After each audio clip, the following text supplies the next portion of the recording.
The date is the 31st of October 1992, Halloween night, and the BBC have decided to air a 90-minute programme, a programme that influenced many found footage films and specials for years to come, but it also caused controversy. This is Ghostwatch. Ghostwatch was the brainchild of writer Stephen Volk, who took inspiration from the Enfield poltergeist, which happened in a council house in Enfield, London between 1977 and 1979. Originally, Stephen wanted Ghostwatch to be a 6-part drama where a paranormal investigator and a TV reporter would investigate poltergeist activity at a housing estate in North London. The final episode will then be a live TV broadcast from the property. However, the producer, Ruth Baumgarten, thought that a 6-part drama would not work and instead asked for a 90-minute TV special. Hearing this, Stephen suggested they do it in the style that he wanted to do the final episode in, a live broadcast fronted by well-known TV personalities. The BBC, being worried about controversy, which is ironic considering it's the BBC, decided that on the broadcast there would be opening credits, including Stephen Volk's name and also a Screen 1 title sequence. Screen 1 is essentially an anthology drama series that was made by the BBC between 1989 to 1998. It would incorporate individual films which were broadcasted as standalone specials. Ghostwatch was part of season 4 and was the final episode in that series. Episodes in the Screen 1 series would have a continuity announcement before the special would start.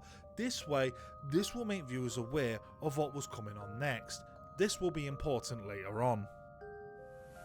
Now on BBC One, Screen 1 presents an unusual and sometimes disturbing film marking Halloween. Over the centuries there have been countless reports of ghosts and ghouls, but the line between fact and fiction has always been unclear. Using the modern idiom of the outside broadcast, Michael Parkinson, Sarah Green, Mike Smith and Craig Charles star in Ghostwatch. What makes Ghostwatch really interesting is the use of British household names in the cast. We have Mike Smith, or Smithy as he was known, who was a well-known radio presenter and TV presenter who presented such shows as Top of the Pops and Live Aid in 1985. His wife, Sarah Green, who is very well known for being a presenter on the children's TV show Blue Peter, which has had over 5,000 episodes in its lifespan.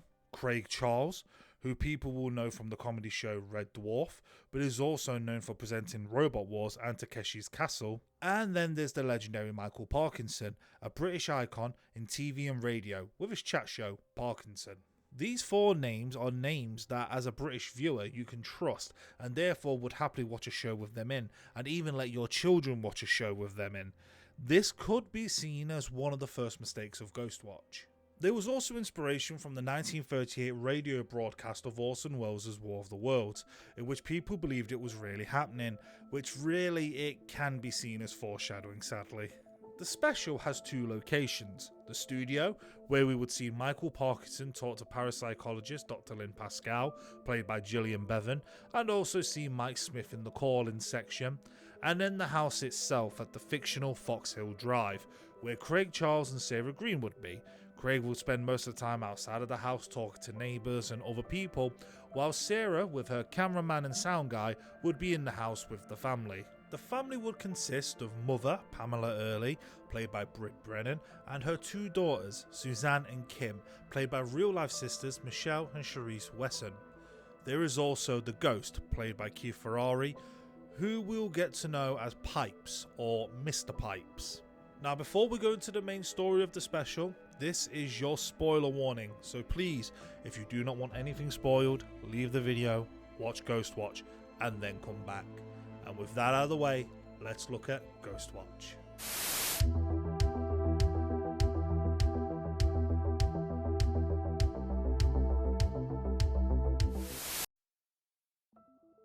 We start with the Screen 1 opening sequence, and from there we go into a very brief opening credits. As mentioned, the BBC requested that the credits were put in to make the viewers aware that this was fake. Once again, more about this later on in the video. We then jump straight to Michael Parkinson, who says for the last 10 months the house on Foxhill Drive has been investigated for paranormal phenomena. We then see a university research video dated the 11th of July 1992, where we see both girls in bed. We jump to 3:55 AM and Kim leaves the room. Suddenly we hear strange noises and bangs and we hear Mum, he's back. The camera moves looking for whoever or whatever is there.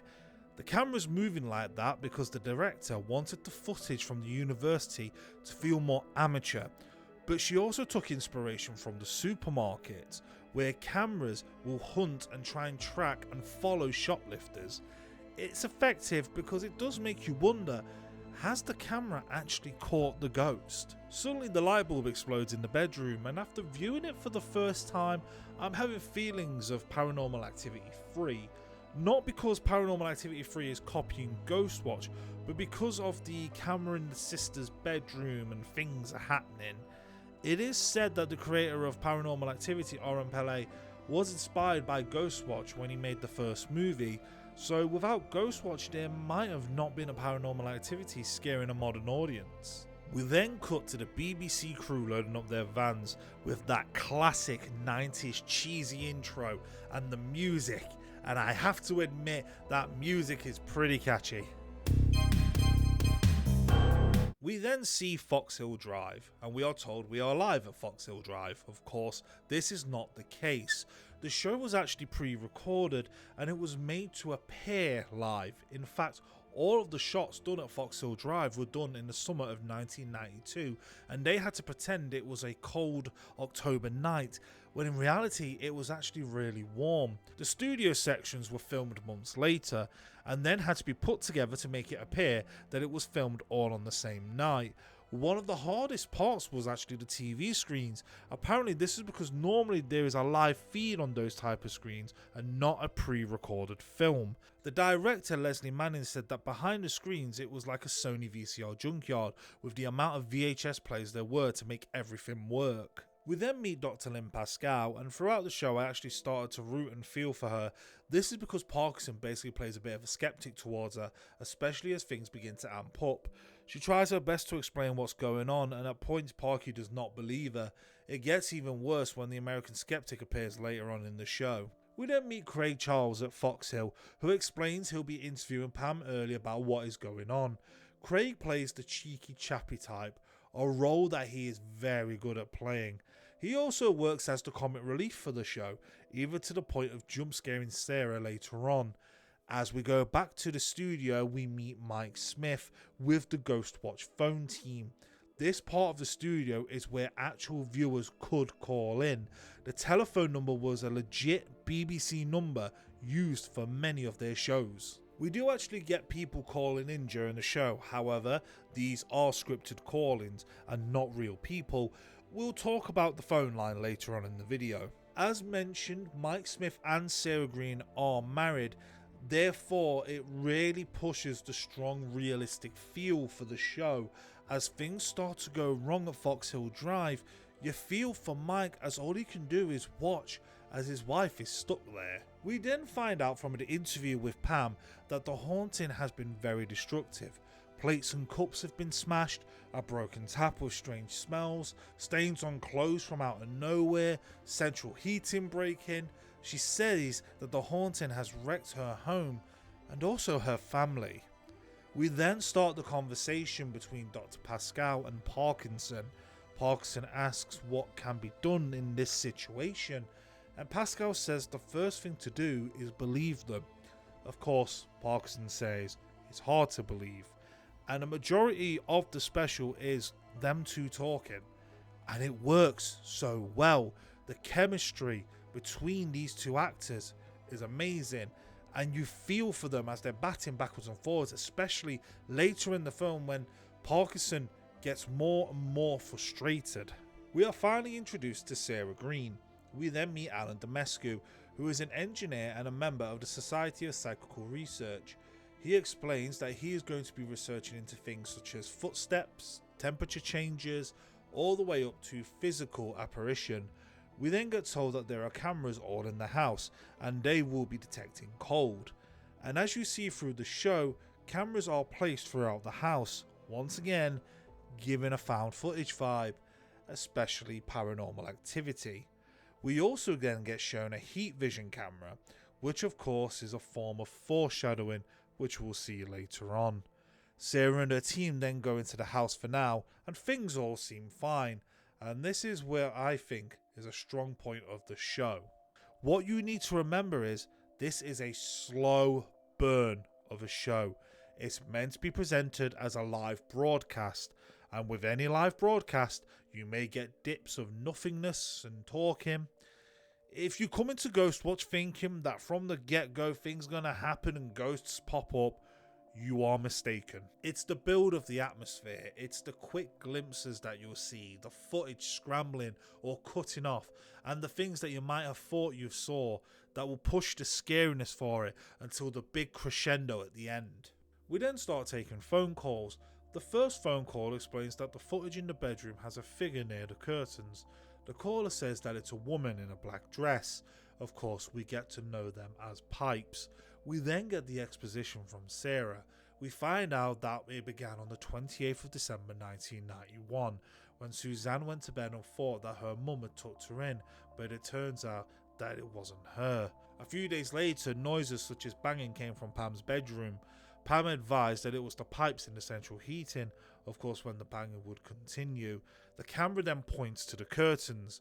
This is also the same area the caller on the phone said she saw a figure. We then get introduced to the basement of the house. Now, yes, it is called a glory hole in the broadcast. The glory hole, as we used to call it. Oh my. But I will just call it a basement or a cellar. Kim says that Pipes was staring at her. We also see Suzanne's workbook, who said it wasn't her who did the writings or the drawings. Again, could be hinting that it was Pipes. We then find out that more people have been calling in about the figure in the bedroom. We can see that on the left hand curtain there is a figure standing there. Of course, Parkinson doesn't see Pipes, but we can clearly see that he is there. They then try to justify it by saying it is a shadow that has caused it. Of course, this is not the case, and also not the only time that we see Pipes. It was at this point that when I was watching Ghostwatch, that I was looking at every window, mirror and dark corner to see if he will appear, which is again the same thing that happened to me when watching Paranormal Activity. We then see letters from the local council and also newspaper articles. Again, this pushes the idea of the Enfield poltergeist inspiration. At this point, I do have to give praise with the acting of the family. Of course, they are professional actors, but they act like normal everyday people. They are awkward in front of the camera. They are, of course, reading from a script, but it doesn't feel like they are. It seems very natural. We then find out about Dr. Pascal's Angel of the Odd Book, which of course the cover is a tribute to the famous flying photo from Enfield. We then find out that Suzanne has been making voices. They record her talking and also fill her mouth with liquid. They say that the voice remained unchanged. As the camera zooms in and the lights go darker, we then see Mr. Pipes behind Dr. Pascal. This is so haunting and again, made me question if I did actually see him. The effects for a 1992 BBC made special are very well done. We also see some items that are broken due to temperature change. We also find out that clocks and watches stop. And we also find out marks and scratches are on Suzanne, which gives me vibes of Reagan from The Exorcist. Dr. Pascal advises that Suzanne does fall into the norm for poltergeist activity, coming into puberty, a broken home, and keeping all of her feelings in. Again, this is also a somewhat classic trope in many supernatural horror movies. We then meet Dr. Silvestri, who is a skeptic. This is essentially the foe against Dr. Pascal. We also see that in scenes with Silvestri that Parkinson is somewhat on his side. He smiles at what is said and looks at the camera and covers his mouth. This shows that Parkinson is not fully buying what's going on. Kim goes to bed and Sarah advises that nothing is happening in the house, but the house is cold. We see that Sarah and the crew make themselves cups of tea. You find out that the cameraman's watch has stopped and the sound guy has heard scratching from what could be a cat. These are signs for things to come. And I do like how Ghostwatch does this. It plants the ideas and thoughts into your head. They spoke about the cold, the clocks and the watches stopping, and how they're coming back. What I have noticed about this show is they do this thing what I call wasted dialogue. I bet there isn't actually a real term for it, but what I mean is, at some points in the broadcast, you get told information that is not relevant at all to the show, like Sarah telling us about her haunting experience she had. However, it's bookended by useful dialogue.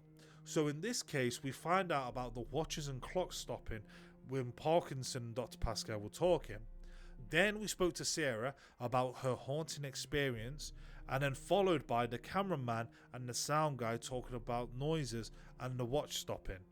I like this. I like this because it again pushes the idea about a live broadcast, and it also brings back in the themes and ideas that are already established, and it also shows that Sarah and the crew inside the house don't know what's actually happening.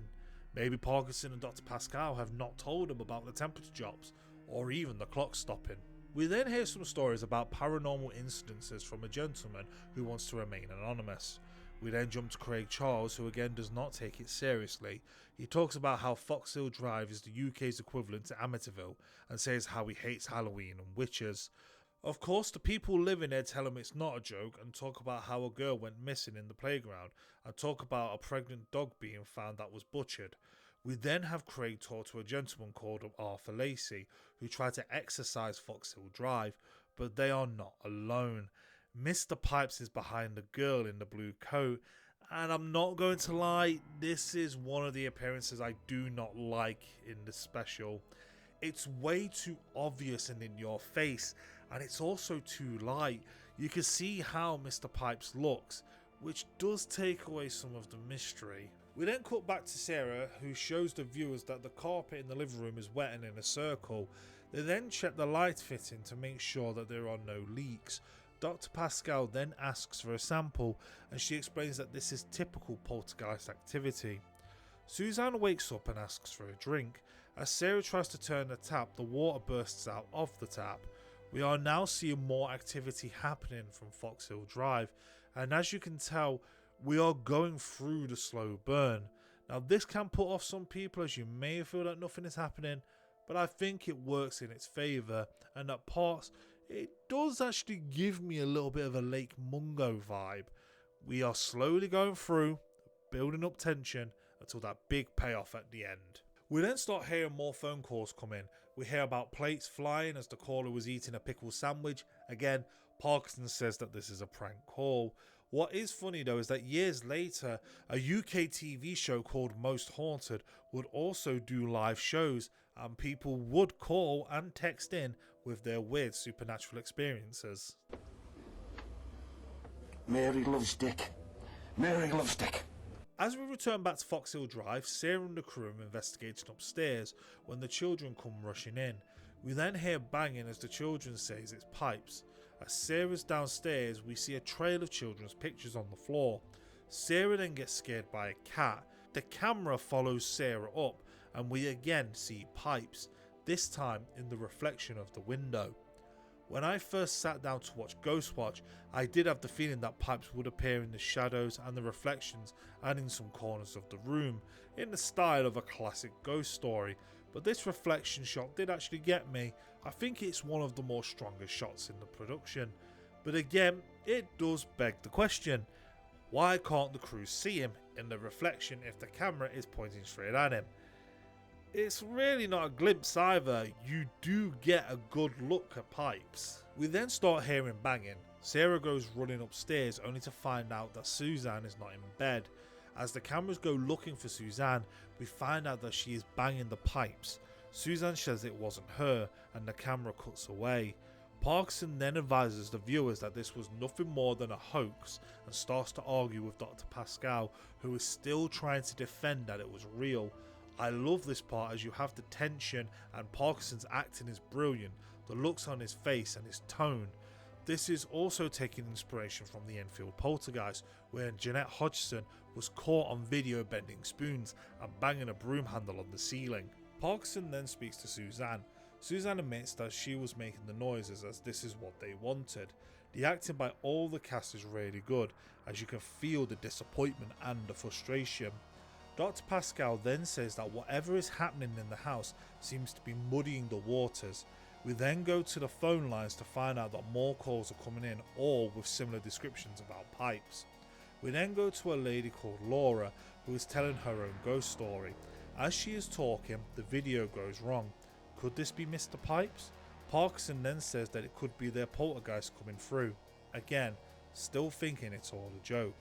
We then hear another phone call from the British public. This one's from a lady who said that while watching Ghostwatch, her glass table broke, and also her children are watching the show but can't look away from the TV. We also find out that all the clocks have stopped. It seems that Mr. Pipes could be taking control and is now affecting the British viewers. We then watch a university research video where Kim is describing Mr. Pipes, which matches the description from the phones. Parkinson asks if they could have seen it in a newspaper, which would be a very weird article for sure, and surely wouldn't that just show that the whole program's fake?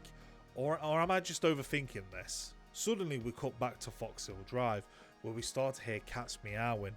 As we run upstairs, we see that Suzanne has cuts all over her face and is staring blankly. Parkinson says that it could be self-mutilation, to which the mother says it's not possible as Suzanne does not have fingernails. As Sarah then goes to the bathroom, she says that she saw someone from behind the door. Of course, no one is there. We are now in the final act and it is all ramping up. This is where Ghostwatch really shines. Back at the studio, Parkinson asks if this is all based around Kim or Suzanne. Dr. Pascal says it could actually be both. Kim's creating the energy and Suzanne is directing the violence in on herself. It is at this point where Parkinson says to Pascal, "You don't know, do you?" And at that point Pascal says no. No, I don't. And I love the facial expressions of concern and confusion that even this psychologist does not even know the answer. Gillian Bevian is brilliant in this role and makes it really believable. We then get another phone call from a lady where we then find out that when she was a little girl, their mother would mention that if they did not behave, Mother Seddons would get them.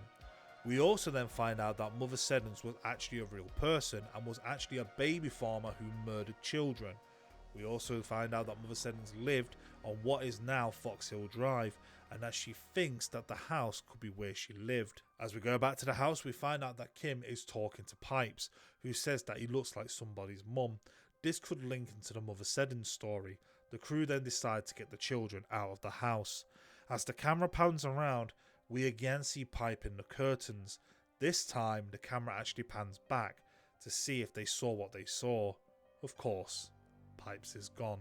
And I love the tension build up. You can see why some people believe that this was real when it was released. Kim says that Pipes said that they need to stay as everyone wants to see them. We then find out that more calls are coming through and more paranormal activities are happening all around the UK. Clocks are stopping, radios stopping, glasses are breaking and dogs are barking. It seems now that it is affecting all of the UK. As we're back at the house, the footage starts messing up as well as the audio. Pipes is now interfering with the broadcast and a picture falls off the wall. This is important for later. We then go to Suzanne, who starts to speak in a demonic voice. Stop it!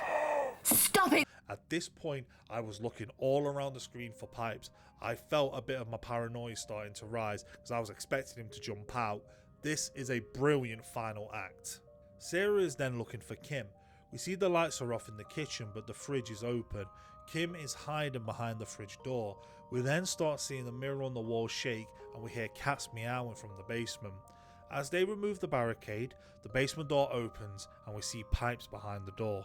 The sound tech is then knocked out and then we find out that Suzanne is missing, only to hear her from within the basement and the door now locked. We then lose the feed. Oh boy, what a brilliant moment. This is my favourite part of Ghostwatch. Just the way how everything amps up. The camera work, the lighting, the claustrophobic feel knowing that this is not a big house, and the action, it just all hits the right points. The feed then cuts back to Craig Charles, who says that there's been nothing going on in the house and it has been quiet. We then see that the feed is back at Fox Hill Drive, but then notice that this is not live footage, but footage from earlier on in the day, but the studio don't realise this yet. We then go to the final call of the night from an anonymous social worker. This call explains the backstory of Mr. Pipes.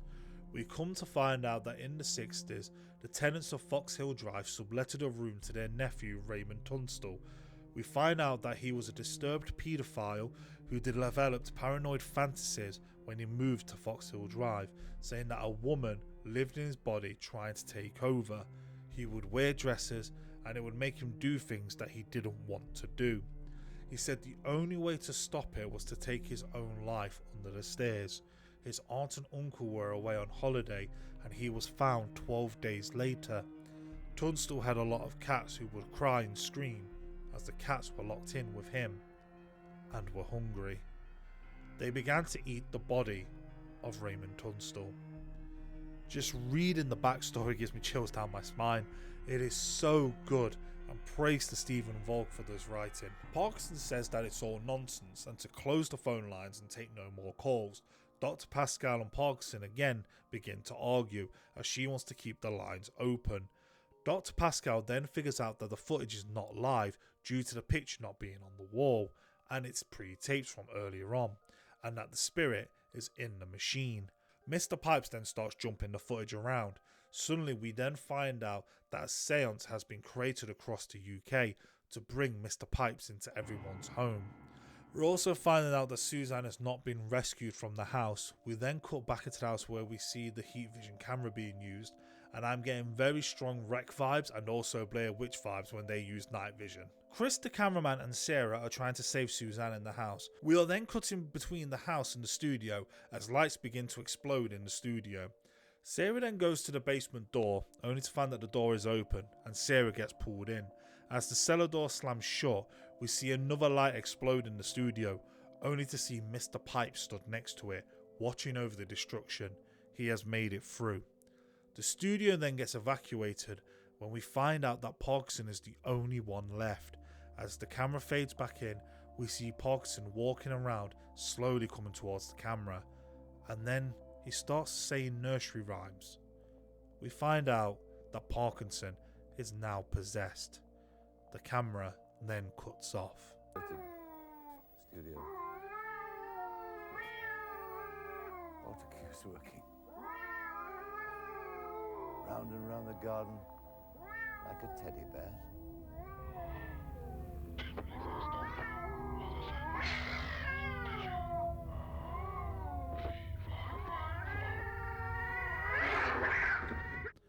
And as the credits roll, we hear wind blowing. Pipes has taken over. And that's the end of Ghostwatch. But what made a BBC special so controversial? Well, let's break it down. Number 1, Radio Times. To advertise the special on Halloween, Ghostwatch appeared on the Radio Times, which labelled it as a drama. However, you would have needed to pick up the Radio Times magazine to see this, which many of the viewers didn't, so they thought it was real. Number 2, the casting. As mentioned previously, Ghostwatch used British household names for its special. They even used their real names. So this also made viewers believe that the show was real, as they trusted the presenters, especially Michael Parkinson. In fact, there was even a false rumour spread about Sarah Green, saying that she advertised Ghostwatch on her morning children's show Going Live. But this was disproven, as Sarah even went on to appear on Monday's Children TV to tell viewers it was not real. Number 3, 9:25. The start time for Ghostwatch was at 9:25. This was a big deal, as normally shows start on either the half hour or the hour mark, for example 9:30 PM. So why does 5 minutes make a difference? Because most viewers sat down at their TVs on that Halloween night at 9:30 PM to watch it, completely missing the pre-warnings that it's fake and also the Screen 1 logo and opening credits. The same logo and opening credits that the BBC wanted in to let viewers know it wasn't real. Instead, most viewers would have seen Parkinson on their screen and had no idea that it's fake, especially if they didn't have the Radio Times either. Number 4, the phone line. As mentioned previously, the phone number that you see on Ghostwatch is the actual number that the BBC used for call-ins. For Ghostwatch, if a viewer called in to tell their experiences with the paranormal, they would have been greeted with a message advising that Ghostwatch is a work of fiction and that none of it is real. The problem was that they were getting so many phone calls that it jammed the lines and the message stopped playing. So viewers were watching a live show with fake phone calls coming in and messages and trying to call in to speak to Parkinson and not being told it's fake. Due to the release and the production errors of Ghostwatch, there were complaints. Roughly 30,000 people complained about the program, with even TV shows talking about it the next day and how scary it was. But sadly, there was also tragedy. Martin Denham was an 18-year-old factory worker who had learning difficulties. He had the mental age of a 13-year-old. After watching Ghostwatch, he heard knocking in the central heating pipes. This was due to a faulty central heating system. Believing it was Mr. Pipes, Martin took his own life 5 days after Ghostwatch aired. He left a note saying, "If there are ghosts, I'll be with you always as a ghost." His mother and his stepfather blamed the BBC due to Ghostwatch and said that Martin was obsessed with it. There were also 2 cases of Ghostwatch-induced post-traumatic stress disorder in 2 10-year-old boys, and these 2 cases were the first reported cases of PTSD caused by a television program. The legacy of Ghostwatch can be seen as a mix of positive and negative. To me personally, it's more positive. It was a brilliant piece of 90 minutes TV and it was very well done for its time. In fact, Ghostwatch has influenced a lot of other movies, such as the horror film Host, which actually in the film has the Zoom caller ID of 31101992, which is the 31st of October 1992, the day that Ghostwatch was aired. There is also the British ghost hunting show Most Haunted, which took a big influence from Ghostwatch and even used some of the techniques as mentioned when they did Most Haunted live. Maybe I'll talk about Most Haunted another day. I'm William Stocker! That's who I am! And it's even influenced modern day with the recent release of Late Night with the Devil on Shudder. Overall, I would say go watch Ghostwatch. It is very well done, and it's nice to know that through the years, it's getting the recognition it deserves. The action, direction, writing, the special effects, it's all well done, and the tense finale is really what makes it shine. Thank you for watching. It is, of course, Halloween, and if you were with us for our Ghost Watch earlier, may I reassure you that it was just a story, and all's well here at Television Centre. Halloween... What the hell is even that? Hey guys, thank you very much for watching. I hope you enjoyed the video. Please like and subscribe, and if you can, head on over to my Patreon, patreon.com/Slashtastic Media, where for $5 a month, you'll get this video uncensored and unfiltered, and extra videos on top, and you'll even get this one a day early. So come on over. See you next time, guys.